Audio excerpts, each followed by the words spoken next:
మాట్లాడదాం. అంతే సత్యం గారు మనతో పాటు జాయిన్ అవుతున్నారు. సత్యం గారు నమస్తే. నమస్తే శ్రీకాంత్. అమెరికా గెలిచిందా, ఇరాన్ ఓడిపోయిందా? అమెరికా విమానాలు ఇరాన్ పైన తిరుగుతున్నా కానీ ఇరాన్ ఏమీ చేయలేనటువంటి పరిస్థితుల్లో ఉందా? ఇరాన్ని తక్కువ అంచనా వేయొచ్చా? ఎట్లా చూడొచ్చు ఈ అంశాన్ని? ఆయుధపరంగా అమెరికా ఇజ్రాయెల్ గెలుస్తుందని ముందే తెలుసు ఎవరికైనా. కాకపోతే వారంలో గెలుస్తుంది అనుకున్నది ఇప్పటికి 25 రోజులు పట్టవచ్చు, 26 లేకపోతే ఇంకా 2-3 నెలలు కూడా పట్టవచ్చు మళ్ళీ పునఃప్రారంభం అయితే. కానీ ఆయుధపరంగా టెక్నాలజీ పరంగా అమెరికా ఇజ్రాయెల్ గెలుస్తుంది అన్నటువంటి విషయం అడ్వాన్స్గా అందరికీ తెలుసు. ఎన్నాళ్ళు ప్రతిఘటన అనేటువంటిదే ముఖ్యం.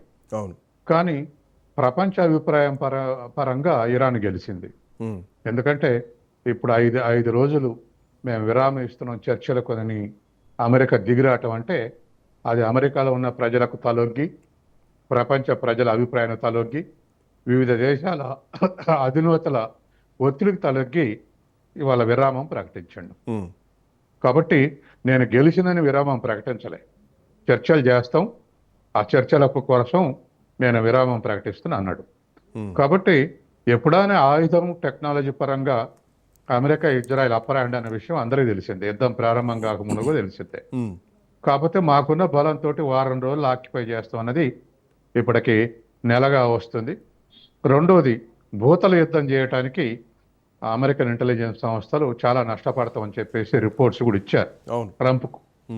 దాంతో అది మరింత యుద్ధ భారం మోయాల్సినటువంటి అవసరం వస్తుంది అని చెప్పి తర్వాత భౌతికంగా సైనికులు లాస్ కావాల్సి వస్తుంది. ఇటువంటిది వాళ్ళకి ఎక్స్పీరియన్సెస్ ఉన్నాయి, 2 ఎక్స్పీరియన్సెస్, వియత్నాంలో తర్వాత ఆఫ్ఘనిస్తాన్లో కూడా. మరి అమెరికా ఆయుధ సంపత్తితో పోస్తే వియత్నాంలో AK-47 తప్ప ఏం లేవు. అట్లనే తాలిబాన్లు కూడా అంతే, AK-47 తప్ప వాళ్ళకు కూడా ఏం లేవు. కానీ 2 దేశాల నుంచి కూడా తోక ముడుచుకొని రావాల్సి వచ్చింది అమెరికా, వియత్నాం నుంచి, తాలిబాన్ల దగ్గర, ఆఫ్ఘనిస్తాన్ నుంచి కూడా. ఎందుకనంటే భూతల యుద్ధంలో అమెరికా కిరాయి సైనికులు యుద్ధం చేయాలి, అంటే ఉద్యోగం కోసం చేసిన సైనికులు యుద్ధం చేయాలి. కానీ ఇరాన్ వాళ్ళ రెవల్యూషనరీ గార్డ్స్ కానీ ఇరాన్ ప్రజలు కానీ మాతృభూమి కోసం యుద్ధం చేస్తారు. కాబట్టి తెగబడి కొట్లాడేటువంటి అవకాశం ఉంది. ఆఫ్ఘనిస్తాన్లో సైనికుల్ని బాగా నష్టపోయినామని చెప్పేసి అమెరికా ప్రకటించింది. అట్లాగే ఆర్థికంగా $1.7 ట్రిలియన్ అయింది. ఇంత ఖర్చు మాకెందుకని వెనక్కు తగ్గింది. ఆఫ్ఘనిస్తాన్తో పోలిస్తేనే రిలేటివ్లీ ఇరాన్ పవర్ఫుల్ ఆఫ్ఘనిస్తాన్ కన్నా. కానీ ఆఫ్ఘనిస్తాన్ నుంచి దీర్ఘకాలిక యుద్ధం చేయలేక వెనక్కి వచ్చింది. రేపు అమెరికా పరిస్థితి కూడా ఇరాన్లో అదే ఎదురైంది. కాబట్టి $2 ట్రిలియన్ $3 ట్రిలియన్ ఖర్చు పెట్టాల్సి వస్తుంది. ఇప్పటికే వారానికి $10 బిలియన్ చొప్పున 3 వారాల్లో $30 బిలియన్ ఖర్చు పెట్టింది. తర్వాత వాళ్ళు తయారు చేసుకోవటానికి మళ్ళీ దీర్ఘకాలిక యుద్ధం చేయడానికి మరొక $200 బిలియన్ కావాలని రిక్విజిషన్ పెట్టింది. కాబట్టి ఇటువంటి పరిస్థితుల్లో అమెరికా ఆర్థిక సంక్షోభంలో ఉంది, పెద్ద ఆర్థిక వ్యవస్థే. కానీ ఇప్పుడు 120 కిలోల మనిషికి కూడా జ్వరం వస్తే ఏమవుతాడు?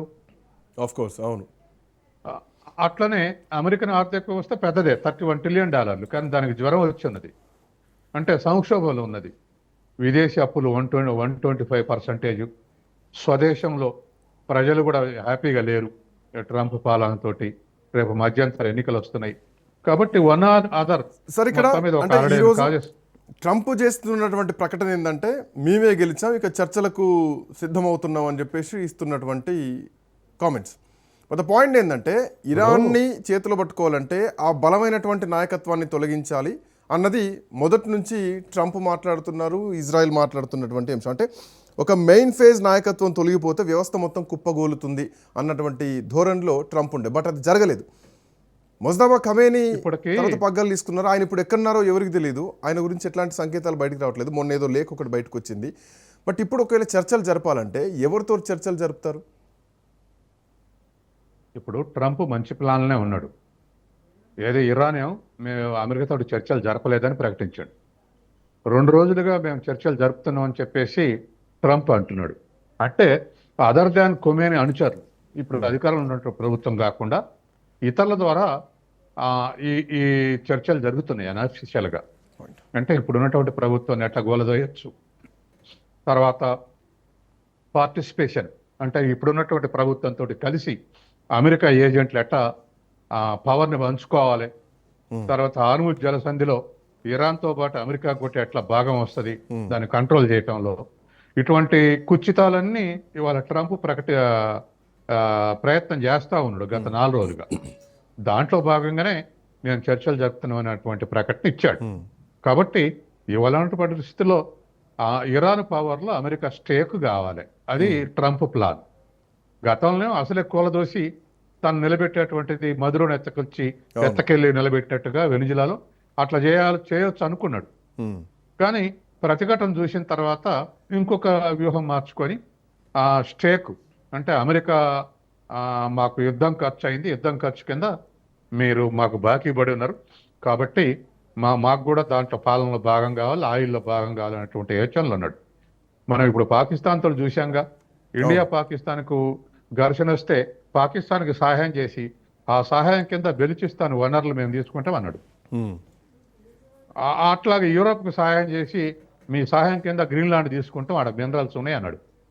కాబట్టి యుద్ధానికైనా ఖర్చు, తర్వాత మీరు పెట్టినటువంటి నష్టం అని చెప్పేసి రకరకాల కారణాలతో ఇరాన్ పవర్లో స్టేక్ కావాలని ఇవాళ ప్రయత్నం. ట్రంప్ కూడా సార్ రకరకాల స్టేట్మెంట్లు ఇస్తున్నాడు. ఇప్పటికే నాకు తెలిసి ఒక 4-5 రకాల స్టేట్మెంట్ ఇచ్చారు. దీన్ని దౌత్యంగా చూడాలా, లేదంటే ఒక టైంపాస్ వ్యవహారం నడుస్తుందా, ఒక కాలయాపన లాంటి పరిస్థితులు ఏమైనా ఎక్స్పెక్ట్ చేయొచ్చా, లేదంటే ఇంకో ఏమైనా కొత్త కౌంట్ డౌన్ ఏమైనా చేస్తున్నారు అనుకోవచ్చా? ట్రంప్ వేగరంగా మాట్లాడతాడు, ఎప్పుడు అన్నమాట కట్టుబడి ఉండడు. అది 4-5 రకాల మాటలు ముందుంటాయి, దేనైనా ఇంప్లిమెంట్ చేయొచ్చు. ఆ పాటికి సలహాదారులు ఏ సలహా ఇస్తే ఆయన 5 తన సొంత ఆలోచనలు మానుకొని కూడా ఇతరుల సలహాని చేస్తుంటాడు. ఇవాళ ప్రకటించాడుగా, విదేశాంగ మంత్రి నాకు సలహా ఇచ్చిండు యుద్ధం చేద్దామని. కాబట్టి ఇప్పుడు ఇజ్రాయెల్ దాడి చేస్తుంది, స్టిల్ ఇరాన్ మీద దాడి చేస్తుందంటే అది అమెరికా మీద దాడి చేసినట్టే వాస్తవం. అందుకని యుద్ధం ముగిసిందని మనం అనుకోవటానికి లేదు. ఇరాన్ కూడా ఇది కుట్రపూరితం కాబట్టి అమెరికా నమ్మనిచ్చే స్టేట్మెంట్ కూడా కరెక్టే. అందుకని తర్వాత రెండోది, సముద్రం ద్వారా వచ్చే సైనికులు చేరుకోవడానికి వారం పడుతుంది, ఆ వారం టైం కోసమే విరామం ప్రకటిస్తున్నాడు.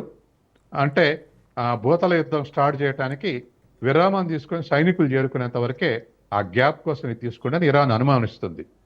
తర్వాత రెండోది, జెనీవాలో చర్చలు జరుగుతుండగానే ఒమన్ మధ్యవర్తిత్వంలో ఇరాన్ ఇజ్రాయెల్ కలిసి దాడి చేసి కొమేనిని చంపేశారు అవతల చర్చలు జరుగుతుండగానే. గతంలో 12 రోజులు యుద్ధం చేసినప్పుడు కూడా, 2 నెలల కింద యుద్ధం చేసినప్పుడు కూడా చర్చలు జరుపుతున్నప్పుడే దాడి చేశారు. మొన్న కూడా చర్చలు జరుపుతున్నప్పుడే దాడి చేశారు. కాబట్టి ఇప్పుడు చర్చలు అంటున్నారు, పాకిస్తాన్ మధ్యవర్తిత్వం అంటారు. మధ్యవర్తిత్వం వచ్చే దేశాలు ఏ దేశాలైనా వాళ్ళు రెస్పాన్సిబిలిటీ తీసుకోవాలి, మళ్ళీ ఇరాన్ అమెరికా దాడి చేయనని. అప్పుడు మాత్రమే నేను చర్చలు జరుపుతాను ఇరాన్ అంటుంది. కాబట్టి ఇరాన్ అనేటువంటి అనుభవంతో వాళ్ళు ఇరాన్ చెప్పే అన్ని నిజాలే. కాబట్టి కన్నింగ్ ప్లే చేసి భూతల యుద్ధం స్టార్ట్ చేయటం, లేదా కన్నింగ్ ప్లే చేసి మళ్ళీ అటాక్స్ చేయటం, ఇటువంటివి ఉండింటే ఇప్పుడు ట్రంప్ చెప్పేటువంటి అరడజన మాటల్లో అవి కూడా ఇంప్లిమెంట్ అయ్యేటువంటి అవకాశం ఉంది. కాబట్టి ఇప్పుడే ఇరాన్ ఓడిపోయింది, అమెరికాను ఓడిపోయిందా అనేటువంటి కన్క్లూజన్ రావటం రాంగ్. ఇంకా యుద్ధం ముగియలేదు, కుతంత్రాలు నడుస్తున్నాయి. కాబట్టి ఇవి కుతంత్రాల వెనుక సార్